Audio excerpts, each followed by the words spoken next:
El nuevo problema que se encontraba en ese momento es que al incorporar nuevos abonados, la red no era una red planeada, entonces no se sabía dónde iba a ser el punto de intersección y quién iba a hablar con quién.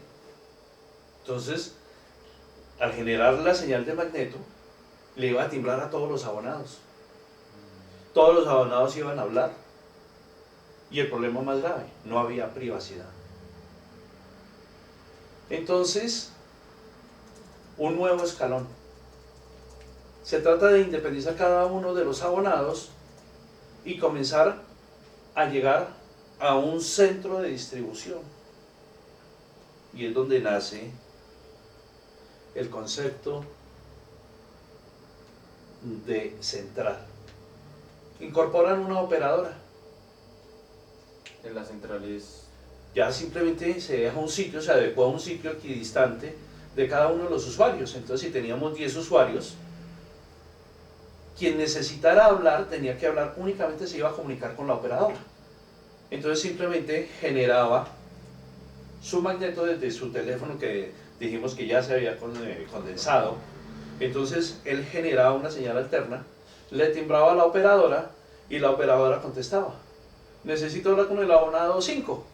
Ella simplemente lo dejaba en espera, le daba magneto al abonado 5 le timbraba y le decía: señor, tiene una llamada. Entonces ella simplemente hacía un puente físico. Entonces hablaba el señor, por decir algo, el abonado 1 con el abonado 5. Y la red de más quedaba libre. Entonces ya podían establecerse varias comunicaciones a través de una central. Esa central era una operadora en una consola. Simplemente habían unos cordones, unos cables, unas clavijas y simplemente iban colocando allá. Creo que en el cine viejo se puede ver esas cosas. Eso sigue evolucionando porque sigue creciendo la ciudad. Podemos decir que este fue el primer sistema de conmutación que hubo, ¿sí? Es un sistema de conmutación. Es un sistema conmutado. Ya la señora comienza a hacer las funciones inteligentes. Sigue creciendo la ciudad. Se necesitan más sistemas de esos. Como decir, unas células, unos grupos de personas. Y llega un momento en que eso es inmanejable. No se puede estar interconectando un grupo de la señora Rodríguez con la de la señora Ramírez, con la de la señora Díaz, en fin. Se necesitaba mucho espacio y ya el mismo problema de antes con las redes, pero ya era dentro de un lugar cerrado. Entonces se limita un poco eso. Entonces aparecen las centrales que imitan los movimientos de la señora operadora, que simplemente era un movimiento con su mano a una parte del tablero. Aquí lo simulan y aparecen los selectores. Esos selectores ya es una parte inminentemente conmutada, son los conmutadores, que nos dan unas opciones. Ya es más planificado. Obvio, eso no se desarrolló en Colombia. La mayoría del desarrollo se hace en Suecia. Ellos son pioneros en telefonía. Encuentran de que pueden mecánicamente simular a la señora, a la operadora o a las operadoras, con un selector que tiene un giro radial, una parte radial y una parte tangencial, múltiple se llamaba. Entonces tenía 25 posiciones y una vez que eligiera un grupo de esos, tenía un desplazamiento de ese brazo a lo largo. Está imitando el movimiento de la señora. ¿Sí? Y eso que llevaba en el otro extremo, una escobilla que iba a colocar los dos hilos y que iba a mirar. Pero ¿qué pasa? Si habían 25, si habían 50, si habían 100 abonados, no todos estaban hablando al tiempo. Entonces nace la parte matemática de calcular la cantidad de carga que puede tener una central. Porque algunos van a estar hablando, otros necesitarán hablar, y otros no. Y cuando unos cuelgan, los otros descolgarán su teléfono.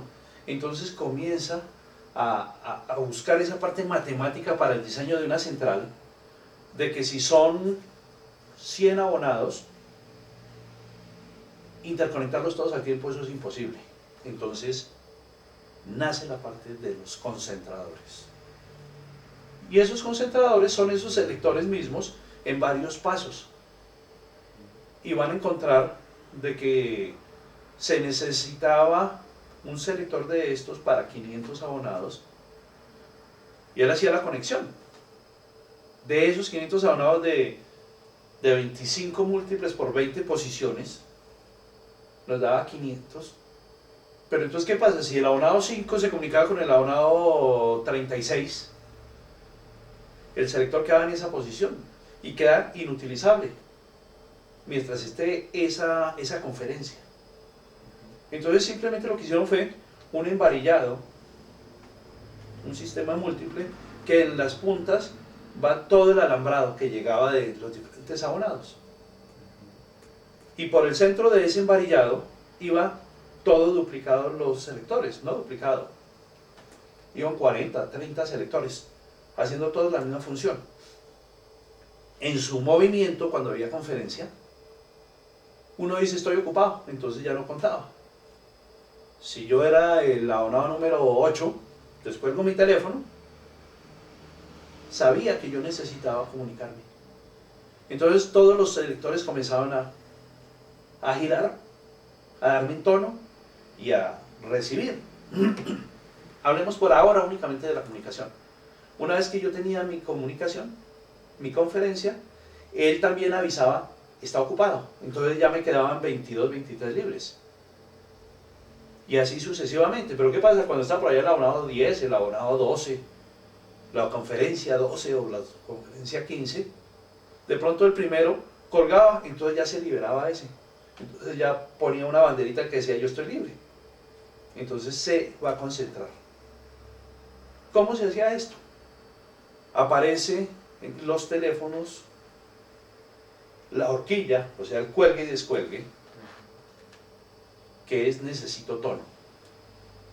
Aparece en el teléfono el disco, una estrellita que va interrumpiendo la línea, y son unos pulsos.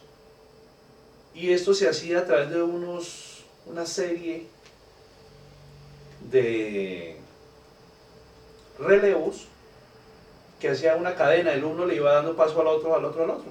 Entonces a medida que yo iba marcando, se sabía que marcó el 5, porque avanzó el 1, cayó el primero, activó el segundo cayó, activó el tercero.